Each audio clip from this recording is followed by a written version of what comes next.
Estamos de volta hoje recebendo a deputada federal pelo PSOL, Sâmia Bonfim, o filósofo e editor-chefe do Burke Instituto Conservador, Pedro Henrique Alves, e a cofundadora da Rede Feminista de Juristas, a Mariana Serrano.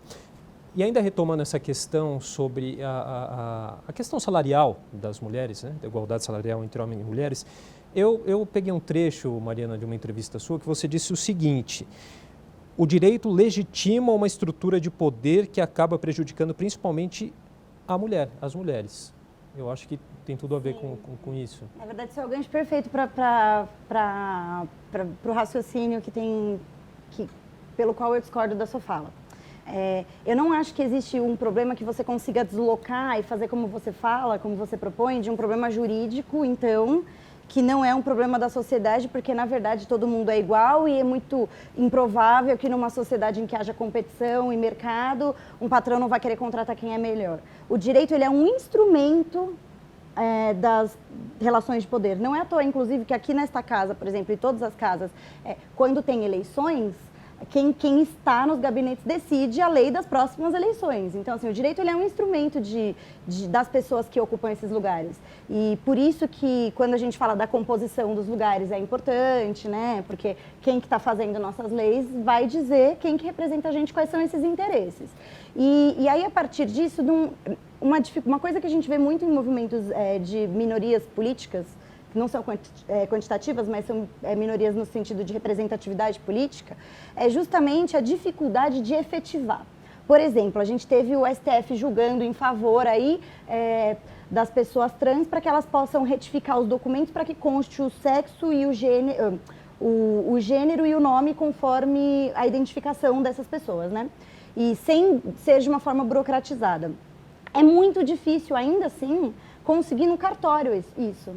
Porque existe uma burocracia que é colocada pelo próprio direito, por isso que ele é instrumento de manutenção de relações de poder, existe uma burocracia que é colocada pelo próprio direito para que as pessoas não alcancem isso, embora você tenha os ministros do Supremo Tribunal Federal dizendo que elas devem ter esse direito, que essas pessoas têm esse direito.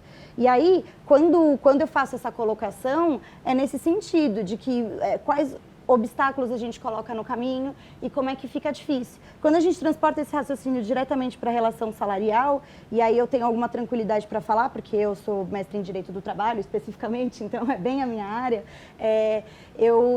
eu vejo, assim, inclusive eu comentei para uma emissora de televisão aí, esses dias, sobre o mapa da desigualdade. Eu fui chamada para ser entrevistada sobre isso, né? Porque lançou recentemente. Não é à toa que a gente veja que existe na CLT dizendo que para funções de igual trabalho, a remuneração deve ser igual. A lei, ela diz isso. A Constituição Federal diz claramente que o salário de homens e mulheres tem que ser iguais. A questão é que, na prática, quando você pega o próprio mapa da desigualdade que foi feito por institutos que não são de esquerda, tenho que pontuar, você observa que o salário das mulheres é, numa média, 26% menor do que o dos homens. E quando você analisa quanto maior o cargo, quanto mais rico o cargo, portanto, mais exigência de diploma, vamos dizer assim, maior é a desigualdade salarial. Então, você tem uma desigualdade salarial de até 48% entre homens e mulheres quando você aumenta os cargos e o valor da remuneração.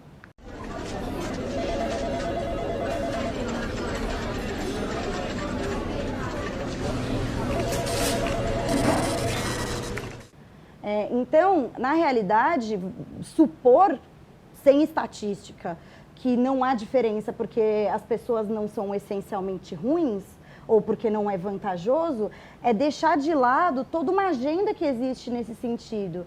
Não só por isso, mas porque, assim, não tem como falar de desigualdade salarial se a gente não falar de trabalho reprodutivo, que é o trabalho que é feito em casa. 80% do trabalho doméstico é feito por mulheres. E aí, quando a gente entra nesse debate, eu te pergunto, como poderia uma mulher aceitar uma promoção e chegar naquele cargo, embora ela tenha as qualificações necessárias aí, desse pressuposto que a gente está partindo, se ela vai ser a única responsável por levar o filho na escola, por levar para a creche, que nem tem, né? Por lavar roupa, passar roupa, fazer comida, por cuidar de todos os afazeres domésticos. Então, se os próprios patrões já têm uma dificuldade, isso se você colocar na Cato, vagas de salário, você já vai ver vagas de salário sendo divulgadas que não pode ser mulher porque não pode ter filho para cuidar, porque já se presume que é a mulher quem cuida de filho, né? quando o filho é dos dois, se o próprio patrão já tem essa dificuldade de contratação, como é que vai ser a condição de trabalho igual se o trabalho doméstico é colocado para as mulheres? E mais ainda, as mulheres estão diariamente fazendo sacrifícios da sua vida pessoal para ocupar os lugares que elas ocupam. Porque 80% do trabalho doméstico continua sendo feito pelas mulheres e a gente não está numa situação em que a mulher está podendo não trabalhar. Né? A gente não está num momento histórico que isso esteja acontecendo. Então, assim, as mulheres estão diariamente abrindo mão de diversas oportunidades profissionais, pessoais, por conta desses trabalhos também. Então, é muito difícil você equiparar as situações e você falar de diferença salarial sem tratar essencialmente trabalho doméstico, né? E o trabalho que é feito em casa. Porque as mulheres que conseguem se livrar do trabalho doméstico, provavelmente elas contratam uma outra mulher, possivelmente negra, para fazer o trabalho doméstico dentro da casa delas.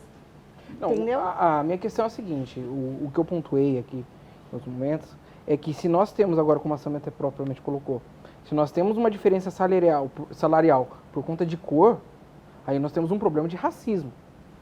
Então a gente já está passando até do debate aqui do... Não, é que tem um problema de gênero e de raça, não, né? sim. O cor que eu acrescentei Se é uma ao mulher fim, branca, é só provavelmente que é uma 30%, mulher. Não, se é sim. uma mulher negra, Mas é 60%. mas são porcentagens para baixo. Então, o que dá para entender... É que as coisas vocês são podem, interseccionais, exato. entendeu? Vocês podem me Ser corrigir, mulher e obviamente. negra, Mas o que soma dá para dois. entender é o seguinte, que existem duas mulheres, uma branca e uma negra, e que essa negra, estatisticamente olhando de maneira panorâmica para essas estatísticas, Sim. ela vai ganhar 30%.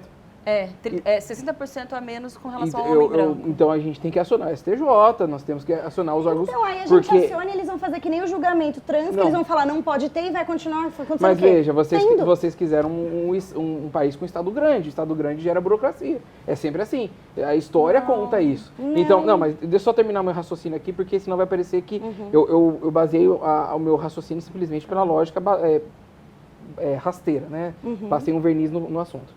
O que eu estou dizendo é o seguinte, se nós temos de efetivamente um problema desse nível, onde mulheres negras estão ganhando menos que mulheres brancas, a gente está tendo um problema de racismo dentro do país e todo mundo está escondendo. Então, assim, é o que está acontecendo? Não, veja, é o que está sendo dito, né? Se foi isso que está acontecendo... É que ninguém está escondendo, é que é velado o racismo, Não, concordo, não, tudo mas bem. ninguém esconde, né? Não, tudo bem. Se isso está acontecendo e são dados públicos e dados efetivos, ou seja, dados que são reconhecidos por órgãos públicos, esses órgãos públicos simplesmente estão mancomunando-se com o racismo. Então a gente tá extrapolando um pouquinho aqui o debate, mas que é um debate muito sério ainda, concordo Mas com a gente vocês. pode falar só sobre a Não, mas eu estatística só de que queria- mulheres ganham menos que homens, se você quiser se ater ao debate. Eu só queria- Nós vem do mesmo lugar e o Podemos problema é falar o dos mesmo. 30%, não 60%. Eu acredito que exista, como eu falei para vocês, eu não duvido que exista.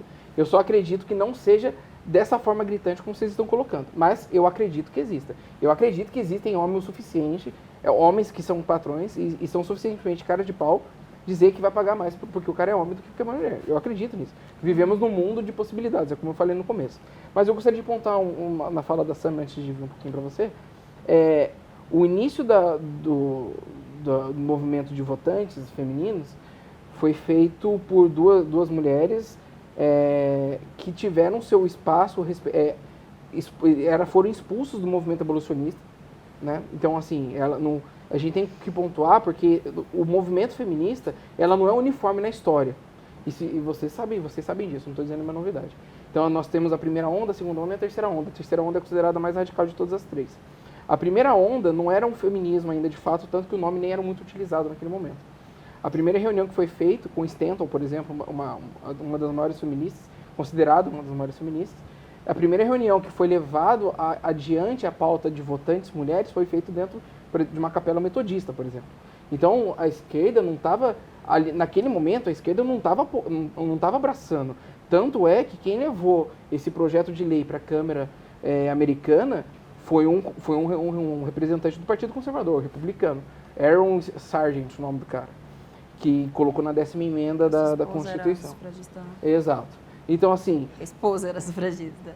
Não, que era uma luta das mulheres. Com certeza. Não estou dizendo que o homem roubou. Eu estou dizendo assim que quem levou isso adiante foi o Partido Conservador e não o Partido Liberal, que no sentido americano é a esquerda, né? Outra coisa, Robert Cecil, por exemplo, na Inglaterra, que era do Partido Tory, foi ele que levou adiante também o projeto. Tory é o Partido Conservador. Então, assim, o movimento da libertação feminina não necessariamente tem que estar ligado com a questão da esquerda. A esquerda entrou com força e de maneira efetiva, já estava no momento sufragista, não nego, mas entrou com mais força e tomou o ambiente, foi a partir da década de 50 e 60, com Kate Millett, Shulamit Firestone e tantas outras. Antes disso teve as revolucionárias russas Não, que implementaram, sim. que não só reivindicaram, como Só que, assim, Eu vou pedir implementaram só para o Pedro Henrique concluir, a gente vai precisar mulheres. fazer mais um intervalo. Então, É que assim, o que eu quero dizer é o seguinte, o movimento feminista, ele inicia de um espaço dado, não exatamente pela própria esquerda. Tanto que o Partido Democrata Americano praticamente mal ligou para o movimento. Essa foi a grande verdade histórica. Né? Houve os independentes ali de ambos os partidos que compraram a briga.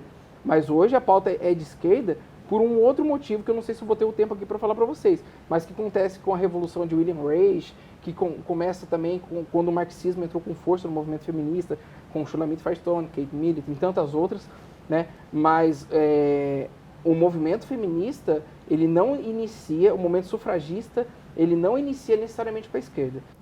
Tá certo. Nós vamos então fazer mais um rápido intervalo e já voltamos.